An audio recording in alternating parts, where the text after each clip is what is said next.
I think that is called, they're working into the two, because if we inhibit the fusion proteins, then maybe we could do something about it, right? I think that drug is called remdesivir, I think, and then,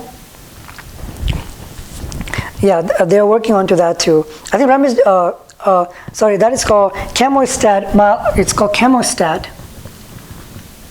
Okay, and they're called, what is it called? It's called Misalit, I think. That's what it calls, right?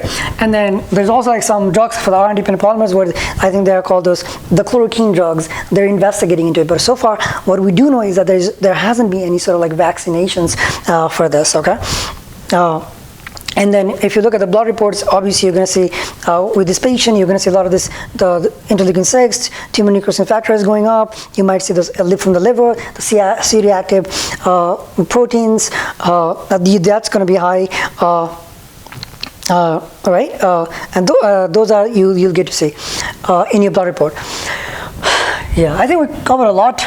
I hope that I did best I could to explain a lot of different things, and thank you. So thank you very much for watching me.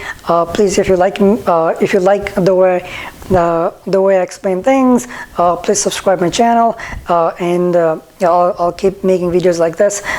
Thank you very much, and I appreciate your help.